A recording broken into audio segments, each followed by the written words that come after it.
Tere järjekordset pühapäeva. Tänane salvestis saab olema natukene teistmoodi. Miks ma ei tulnud otse eetrisse?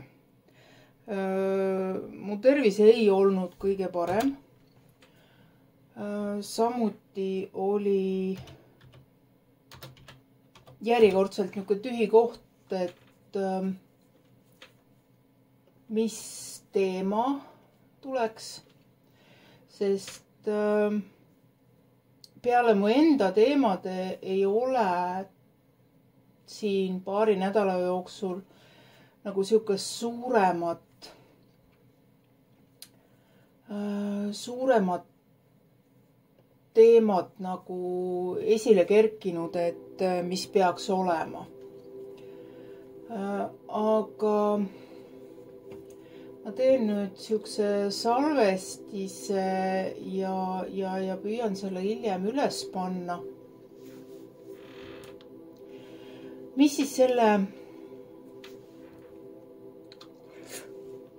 nädala jooksul või nende nädalate jooksul niisugust olulisemat olnud? Kõigepealt tahan kõigile meelde tuletada, et see üliroheline ja ergas virmaliste mäng ei ole tegelikult sugugi orgaaniline teema, nagu ma ka Facebookis postitasin. On see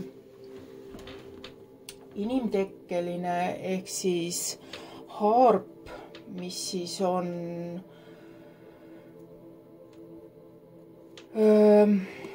inimese poolt, väidetavalt inimese poolt, eks ole, kui me ka teame, siis need olevused on palju teistsugusemad kui inimesed. Et nende poolt siis ehitatud aparaadid, nii-öelda tehisintellekt, mis siis täidab valitseva kliki huve. Kindlasti on üks osa, mis siin on toimunud viimastel aegadel, on see, et valitsevast klikist tehakse puhastustööd.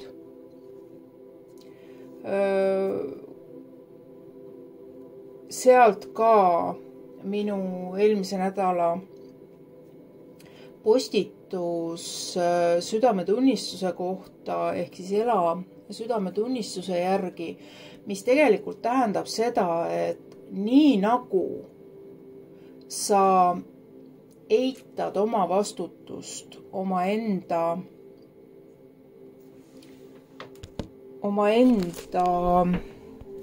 elu ja tegevuse üle, nii tegelikult sa ei ela vastavalt südametunnistusele, vastavalt tõele ja aususele. Ehk siis, mis on selle südametunnistuse kõrval hingepuhtus? Hingepuhtus on tegelikult see, et sa võtadki täiesti teadlikult oma enda tegevuse eest vastutuse. Mitte keegi teine ei saa meid panna ennast halvasti tundma. See on iseenesest raske kontsept paljudele, sest alati on ju hea kedagi teist süüdistada, kui meil parasjagu halvasti läheb. Minu enda halvasti tundmine viimase tegelikult 3 nädala jooksul, siis täna on 3. pühapäev, kus ma peaaegu et ei tulnud eetrisse.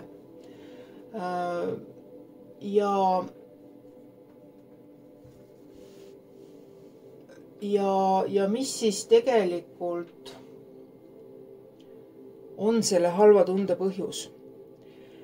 esiteks on igal masinal, igal biokeemilisel masinal nii-öelda tehnilise kontrolli aeg ja tavaliselt on see meie esimese käivitamise ehk siis meie sünnipäeva läheduses. Minu jaoks on see alati olnud veebruar-märts, mis on mul väga keerulised kuud olnud ja lisaks siis sellele, et minu enda jaoks on rasked kuud, need olid nüüd need samused harpikatsetused ja energeetikas on ka väga siuksed keerulised ja rasked. Pigem võiks siis öelda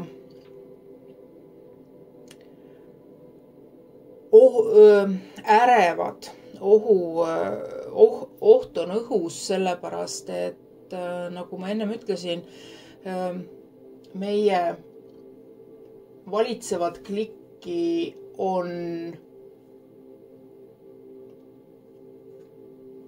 kõvasti vähendatud. Ma ei suuda niimoodi, mul ei ole nimede peale hea mälu.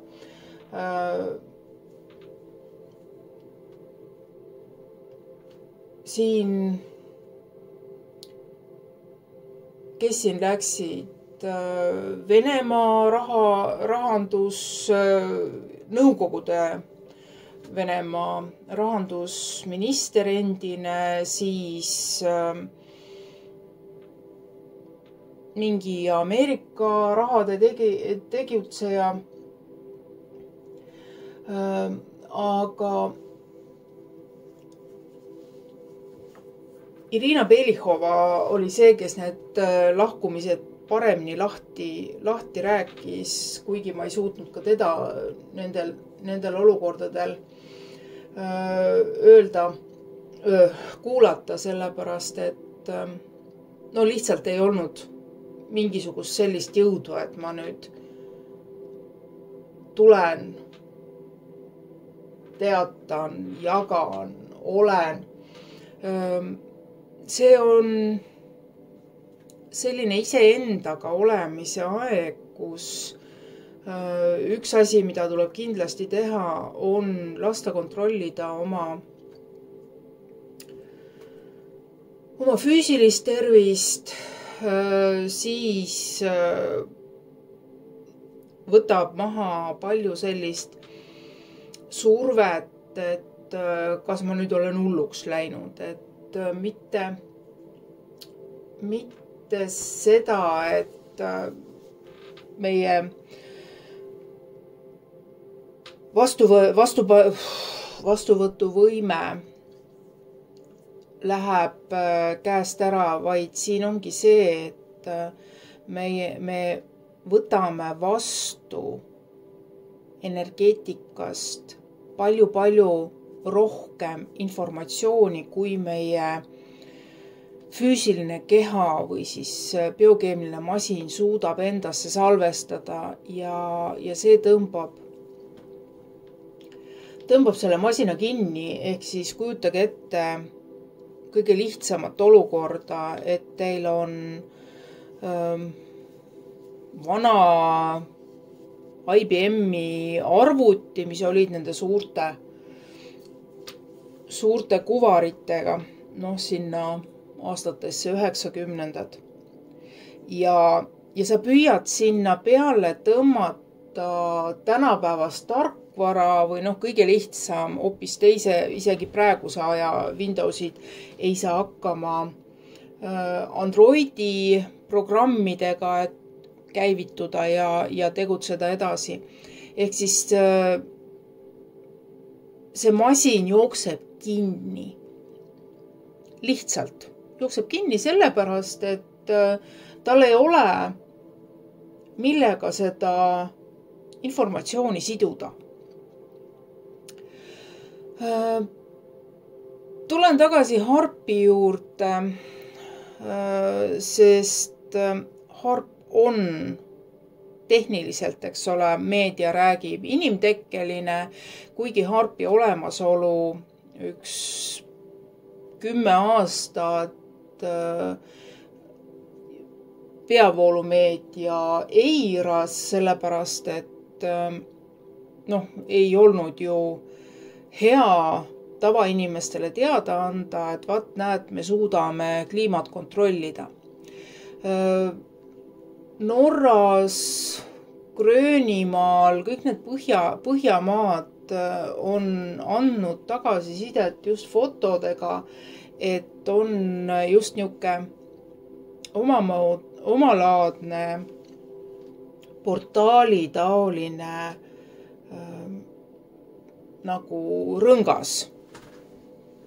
Et virmalised on taevas, virmalised on niisuguse väga kontrastselt, mis Eestiski oli näha, mürkrohelised, veripunased, et see ei ole tegelikult tavaliste virmaliste, nii-öelda looduslike virmaliste värv. Ja siis, kui me nüüd võtame läbi maakera, võtame ühe punkti selleks ümmarguseks virmaliseks nii-öelda ja teise punkti siis teisele poole maakera nii-öelda, kui me keerame selle maatelje seest läbi tuuma, eks ole, et otse, et oleks täpne. Siis Austraalia inimestelt on ka just nimelt sellised teated, et neil oli maavärinad. Ehk siis samal ajal, kui põhjapoolkera imetles virmalisi, miks ma ei suuda neid virmalisi nimega välja öelda, ma ei tea, see nagu jääb kohe kõrisse kinni. Siis teisel pool maakera olid maavärinad. Samamoodi ma märkasin ise paar aastat tagasi, tegelikult oli see enne pandeemiat just nimelt, kui oli video ja see video oli tehtud Jaapanis tuumajaama kaameratega, et sellised tugevad välgusähvatused ja mis oli huvitav, see nende välgusähvatustega kaasnes maavärin. Ehk siis taas kord oli harpiga tehtud ilmastiku seisund ja mitte keegi ei võtnud selle eest siis nagu vastutust, et vot kes siis seda tegi. Nad ei saa seda vastutust võtta, sest tegelikult käib sõda nende olenditega või siis, kuidas seda öelda, kes on selle planeedi esmased elanikud, ehk siis need, kes elavad meie mõistes maa sees. X-Filesidest on hästi palju toodud välja neid fakte, mis filmis on ju tore vaadata, et fantaasia ja nii edasi, et siin ma pean küll kurvastama teid, et sellised fantaasiafilmid on tehtud inimestele söödavaks tänu selle mõttega, et aga see ongi fantaasiafilm, eks ole, et aga seal on tegelikult tõesed faktid sees ja kui me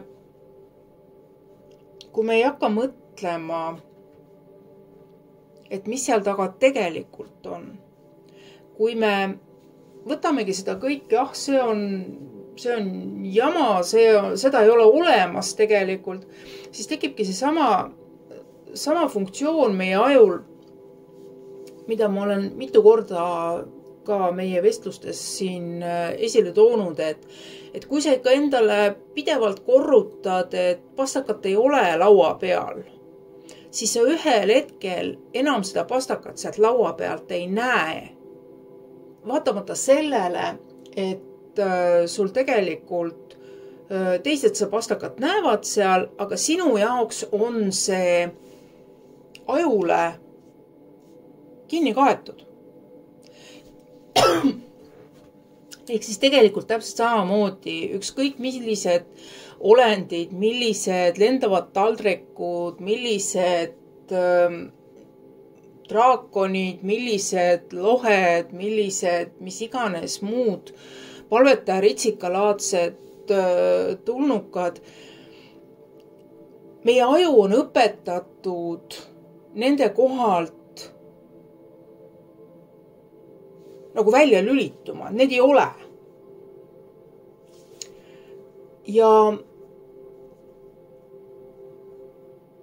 Ja see annabki tegelikult nendele kõigile võimaluse tegutseda, sest me ju ei näe neid. Meie jaoks on nad kõik samasugused nagu meiegi, eks. Ehk siis tuleb endal hoida, ütleme siis, silmad lahti.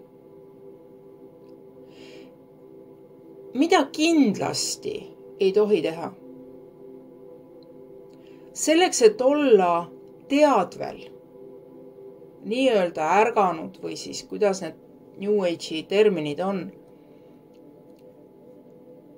tuleb endale võtta mantraks, sa oled piisav.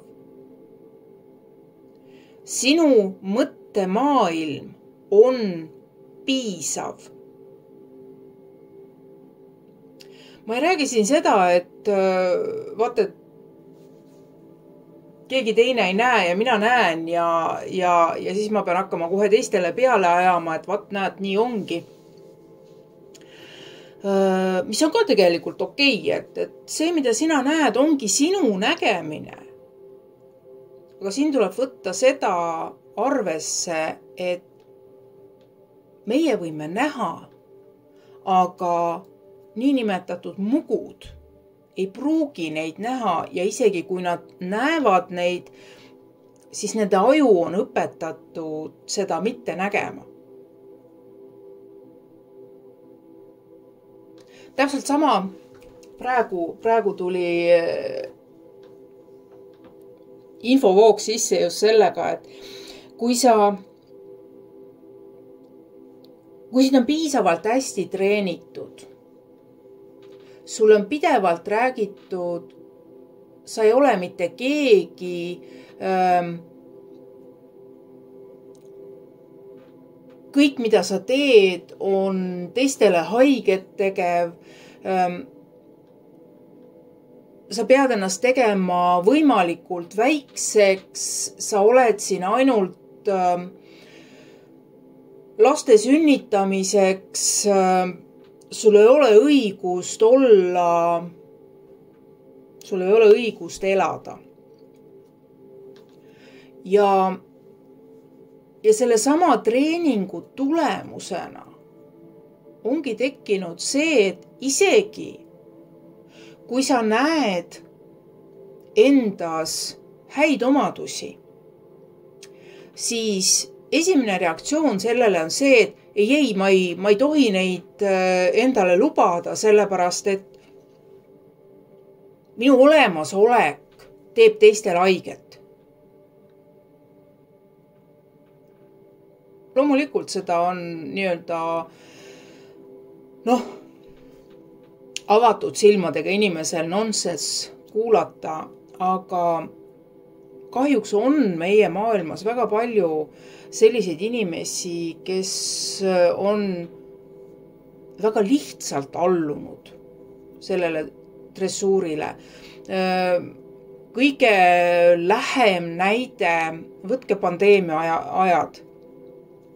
Kui kiiresti inimesed võtsid vastutuse teiste elu kaitsmise eest, teiste tervise kaitsmise eest ja kui seda riidelappi näo ees kellelgi ei olnud, siis inimesed olid valmis selle ilma maskita inimese ära tapma. Et taaskord, kus on loogika? Selle asemel, et sinu tervis, sina teed, olgu nii, on ju. Ta vähendab kontakti miinimumini. Ta tungib teise ruumi, isegi mitte sellesse tavalisse 2-meetrisse ruumi, vaid ta tuleb sulle sõna otseses mõttes kallale, ta tuleb sind hävitama, ta on nii raevunud, sest tas on hirm. Ja selle hirmu najal ongi inimesed niimoodi ära treenitud, et kui neile seda ette pole öeldud, siis järelikult seda ei ole olemas. Kuuleme ju tihtipeale meediast kõike ja kummalisi ja kuidas nüüd siis meie kaka püüab siis ennast puhtaks pesta, et ükskõik mida ma teen, ikka ei sobi, on ju, aga kui inimene on järjepanu täitnud ainuüksi mustade käskusi.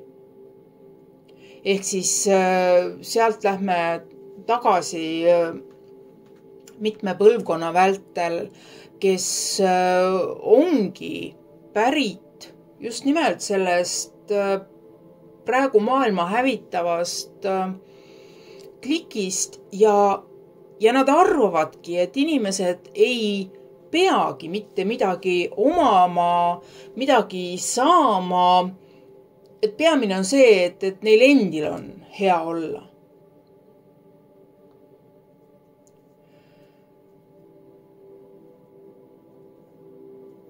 Praegu tuletan meelde Irina vestlusest ühte kohta. Ma vist olen eelnevalt ka seda korra maininud, kuidas tumedate endi ridadest praegu tehakse puhastust. Ja mul ei tule praegu jälle meelde, mis selle kõige peamise paha poisi nimi oli, kes on juba lahkunud ja kelle juurde siis audientsile, nii nagu Irina toredalt ütleb, lähevad need, kes praegu elust lahkuvad, kes on seda raha, mis tegelikult on antud asjade ärategemiseks, asjade loomiseks, ütleme siis otseselt välja karilooma eluolu säilitamiseks, nende heaolu hoidmiseks, aga nad on selle raha enda tasku toppinud ja nüüd nad siis võtavad ja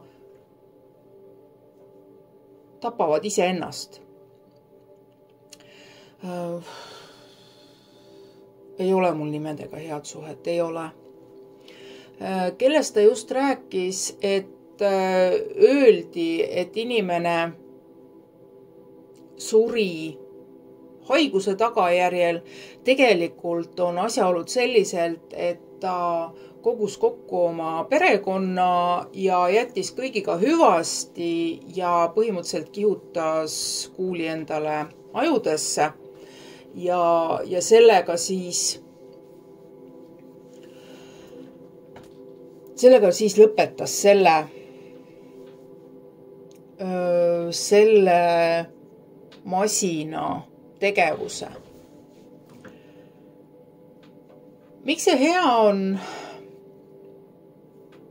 Hea on sellepärast, et praegu kõrvaldatakse ära neid, kes ei ole elanud tõe ja südametunnistuse järgi, ehk siis hingepuhtuse järgi.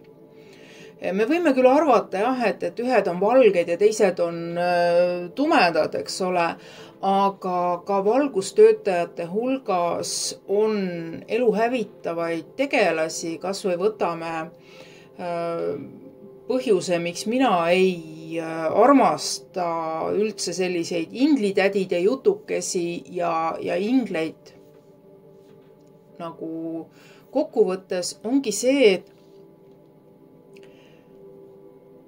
inglid ei pääse allikasse tagasi. Nad ei pääse sinna tagasi selle lihtsa põhjusega, et nad kehastusid sealt välja ja nad võtsid omaks ego, ehk siis selle vaimse ego, mina tean, mina olen, mina valitsen ja mina valitsen allikat ennast.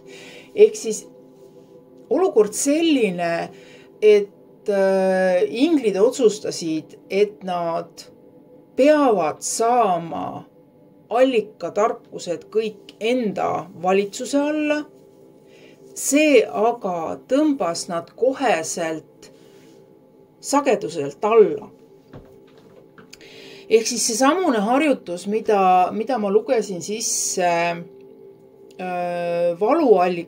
valu meditatsiooni nime all, on tegelikult just see, et sa tõstad omaenda sageduse ja hingepuhtuse sellisele tasandile, et sa pääsed allikasse, sul on allikasse sissepääs olemas ja sa saad sealt kätte vajaliku info, mida sul on selle elu olukordade lahendamise jaoks vaja. See, kas me peame sinna tagasi minema. See, kas me käime seal tagasi, kas meil on üldse vajadus seal tagasi käia. See sõltub tegelikult taas meie enda südametunnistusest. Ehk siis loomulikult, kui inimene läheb egosse, ehk siis mitte see ego, mis on ladina keeles ise, ehk siis väikse tähega ego, mis peabki iga inimese tegema selliseks isikuks, individuaalseks, originaalseks, ainupäraseks.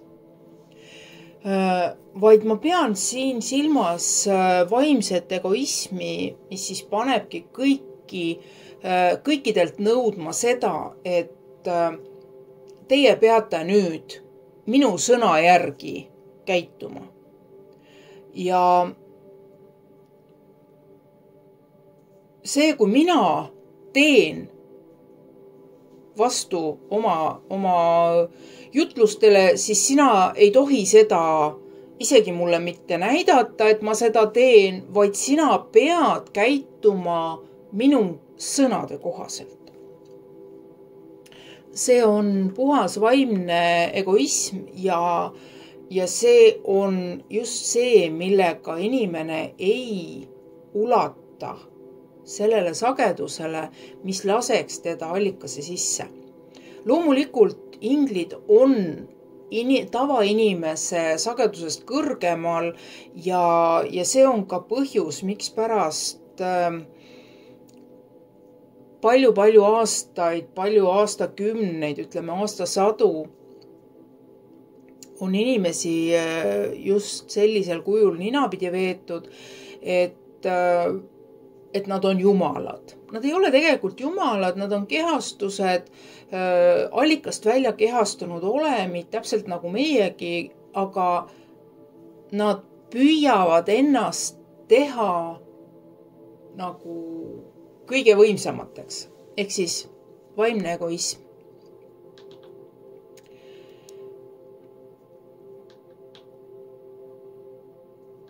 Ei noh, mõnes mõttes on loomulikult tore, kui sul on mingisugune ports toetajaid või kajasteeliseid, kes tunnevad muret selle üle, et kas ikka on sinuga kõik korras ja mis on, eks ole. Aga püüdke ka sellest aru saada, et siin teekond iseendasse ei ole mina see ainuõige. Ma püüan teid mitu korda juba vedada käima, et arutleme siin asjadest, mis on olulised. Esitame küsimusi. Ma ei pruugi teada kõike. Jah, mul on kontakt olemas ja ma saan sellele küsimusele vastuse, aga võib-olla kellelgi teisel juba on see vastus. Lugege võimalikult palju. Andke endale seda au, et te olete alati piisavad, te olete väärtused. Siin ei ole see teema, et vot nüüd pühapäeval kõik on rivis ja kõik kuulavad, kui mida nüüd jälle ütlema hakkab. Ei, see asi ei käi nii. Nagu näete, ma olen siin 3 nädalat olnud selliselt rajalt maas, et praegugi veel tekivad hingamisraskused ja mitte see, et mul oleks kopsudes midagi viga, vaid just nimelt minu jaoks on praegusel hetkel energiates väga keerulised ajad. See on ühisväli, mida ma tajun ja ühisväljas on täpselt samamoodi need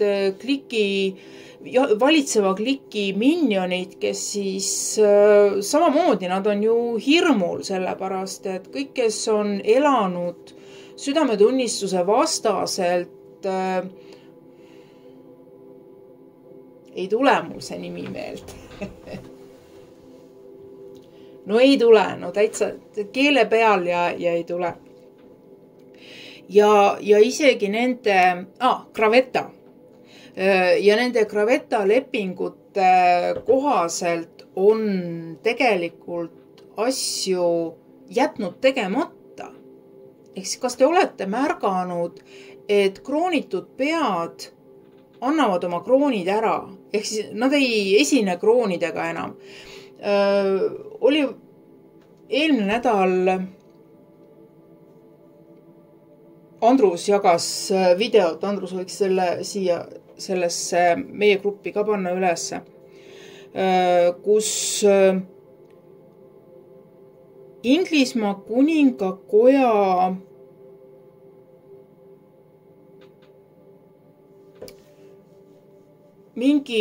ühesõnaga, neil on mingisugune vahtkond, mis siis tegelikult annab edasi sümbolitega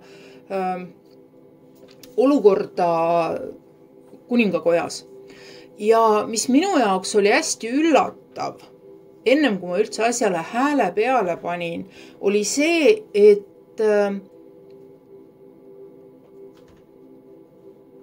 rojaliteedi ehk siis kuningakoja lipp oli vutlarisse kinni pandud. Ei olnud lippu lehvimas, oli jah, lipp oli kaasas, aga lipp oli kaetud. Kui ma siis kuulasin seda teksti edasi, siis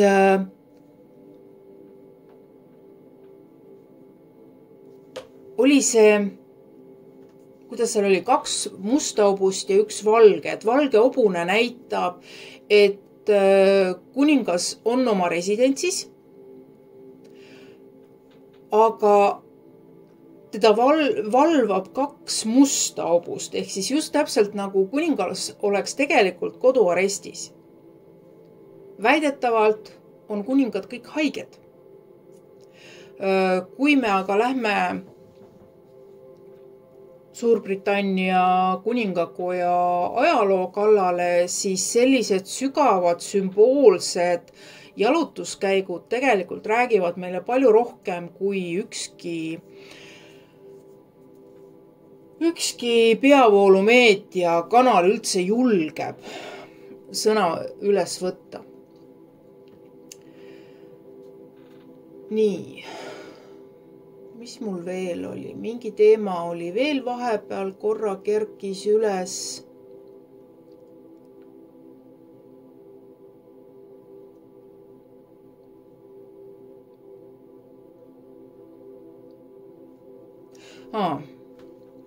Täpsustame siis seda südametunnistuse teemat.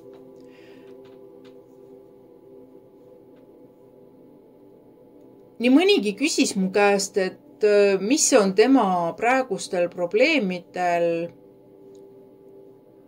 pistmist südametunnistusega. Südametunnistus on aga, ehk siis südametunnistuse järgi elamine on tegelikult elamine universumi seaduste järgi. See tähendab loodusseadusi, see tähendab seda sama vabadusõpetuse 12 suhtumist ja kohustust. See tähendab seda, et sa oled tões, alati tões, isegi kui sa pead üksi päini seisma ja seda tõde kaitsma. Ausus ja tõde ei puuduta seda, et ma pean nüüd jalgu trampima ja teistelt nõudma, et nemad peavad nüüd hakkama minuga ausalt rääkima ja oma mängud ära unustama. See tähendab, et mina ise olen kindel selles, mida ma räägin, on tõde. Ma olen aus, isegi kui see teeb haiget.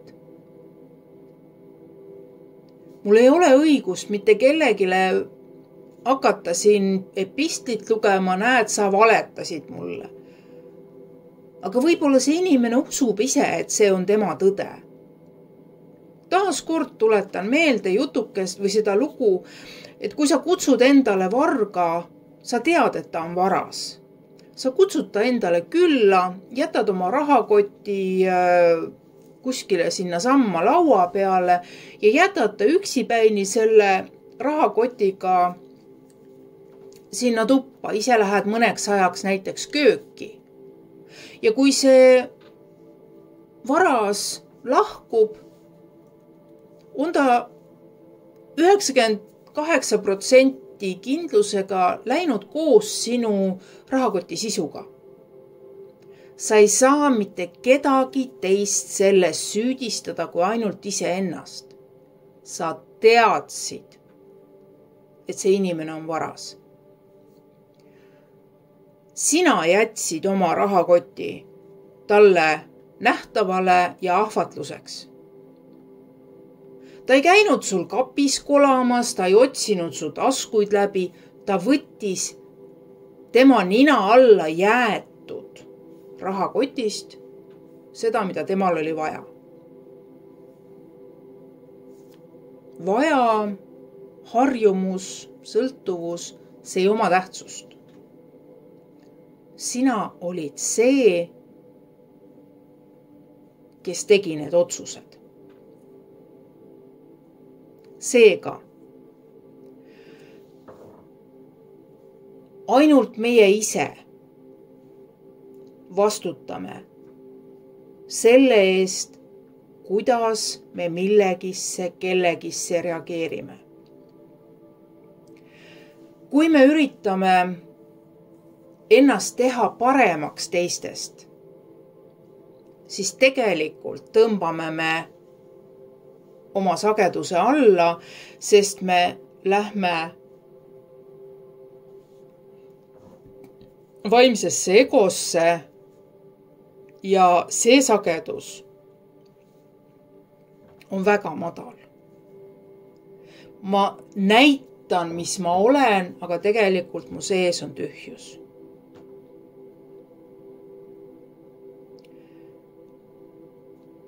See, kui sa teadvustad endale, et su sees ongi tühjus, see on hoopis teine asi.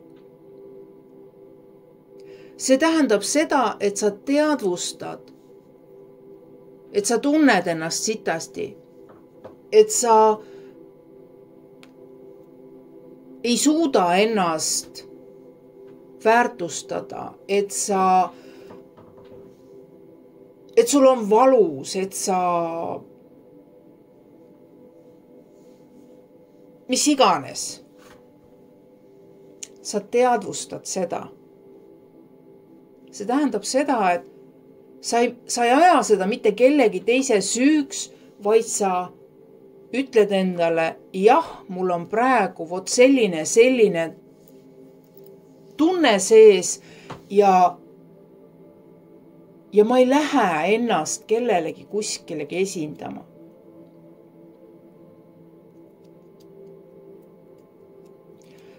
Sest kui me püüame midagi vägisi teha, siis tuleb see nagunii üle teha. Ja kui ma praegu võtan ja mõtlen tagasi, et kui ma oleksin enda haavatavuse, enda terviseseisundi otse-eetrisse kallanud, siis ma olen enam kui kindel, et keegi teist oleks selle tunde endale üle võtnud. Ma tean, meie hulgas on palju empaate ja see on üks ohtlik koht tegelikult kõikide nende YouTube'i ja muude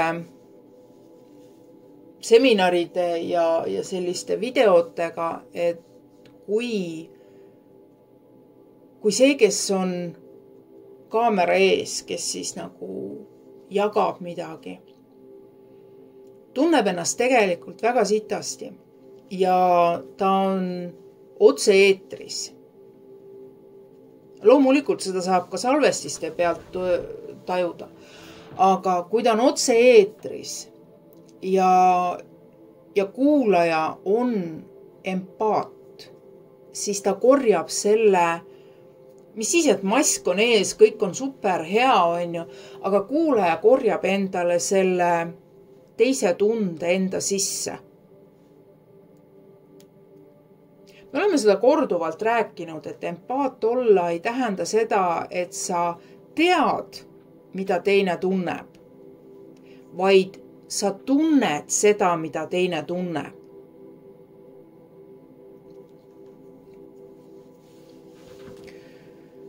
Ja siis ongi, kui sa tunned, et sul on jama, sa ei taha kellegiga suhelda, siis kui see on kinni tööasjades, siis sa esiteks saad kasutada Mahara kilpi.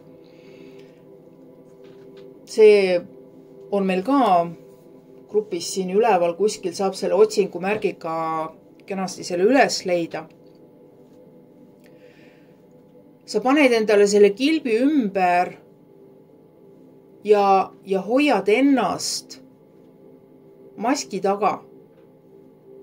Ehk siis sa ei anna välja enda seda halba tunnet, sa püüad teadlikult oma sisemised tunded tõsta sellisesse neutraalsusesse, et sa saaksid ära teha oma töö ja eemaldud ja tervendad ennast edasi juba omaette,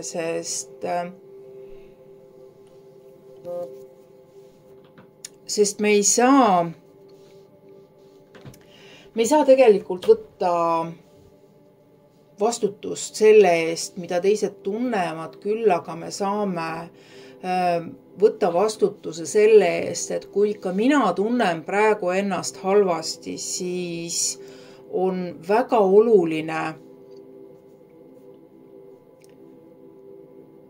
mitte jagada seda halba tunnet, sest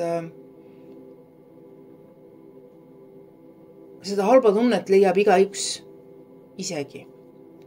Et nagu öeldakse, et siga leiab ikka pori, eks. Täpselt samamoodi on inimene alati võimeline asjades halba leidma. Meie ülesanne on teadvustada halba, kuid näha selles head. Mina tean, miks ma olen 3 nädalat rajalt maas olnud ja ütlen ausalt, ma praegusel hetkel veel päris hästi ei julge öelda, kas ma järgmine pühapäev tulen eetrisse, otse-eetrisse just nimelt.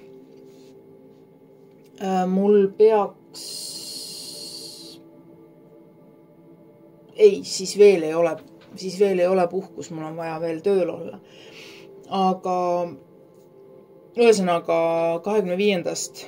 lähen puhkusele ja siis loodetavasti on mul natukene hoopis teised energiat ja tajud, et ma ehk siis saan tulla jälle eetrisse, sest mul on olnud ka töö juures rasked kliendid, nii et kogu see ühisenergia, ühisväli on, nagu ma ütlesin, et need Graveta minionid tunnevad ennast väga, väga halvasti ja hirmutatuna ja neid järjest ja järjest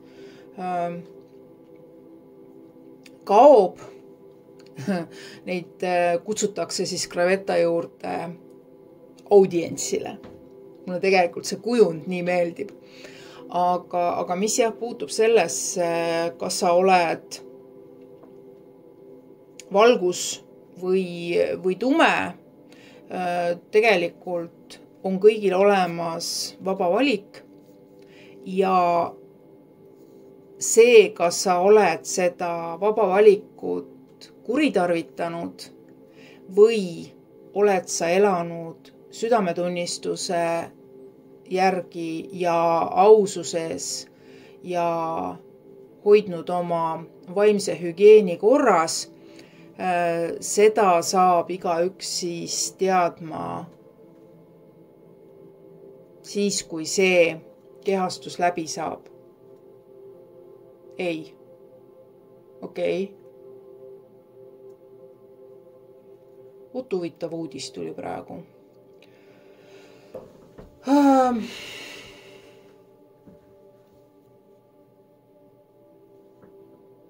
Jah. Tegelikult see keha ei saa läbi, vaid teid kutsutakse audientsile.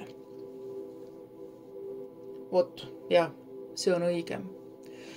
Et see, mida praegu saab teha, on tõesti teadvustada seda, mida sa oled teinud, mida sa oled rääkinud, mida sa oled öelnud, võtta selle eest vastutus ja mitte otsida vabandusi või õigustusi ennast maha teha, teisi halvustada,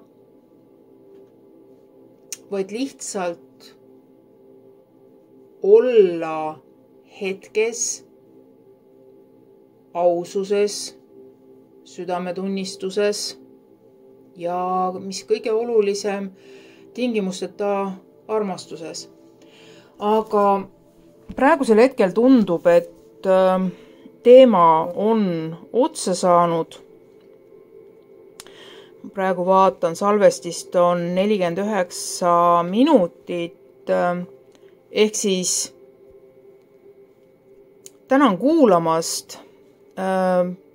Loodetavasti kohtume järgmine pühapäev juba otse-eetris, kuigi ma ei ole selles veel kindel. Ja püüdke iseendas võtta vastu vastutus iseenda emotsioonide, tegude ja käitumiste eest ja te olete alati piisavad. ei ole vaja ennast halvustada, ennast maha teha, arvata, et kõik, mis sa teed, on halb või keegi saab sellest haiget. Alati saab keegi haiget, see tulebki endale selgeks teha, et aga on neid lepinguid, kus me olemegi ette nähtud haiget tegema.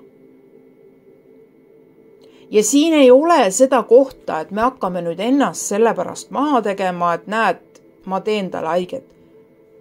Tegin haiget, selge, järgmine kord parandan ennast, aga hakata ennast karistama selle eest, et teised minu ümber saavad haiget, vaatamata sellele, et sa tegelikult kehtestad oma ruumi, sa tegutsed ise oma vajaduste täitmisega, siis see, kui sa püüad säästa kedagi teist, vägistad sa iseennast. Niisiis, olge kaitstud oma enda südameväes ja kohtume siis, kui kohtume, ehk siis nagu meie perest vanasti öeldi, kokku saame, siis kirjutame.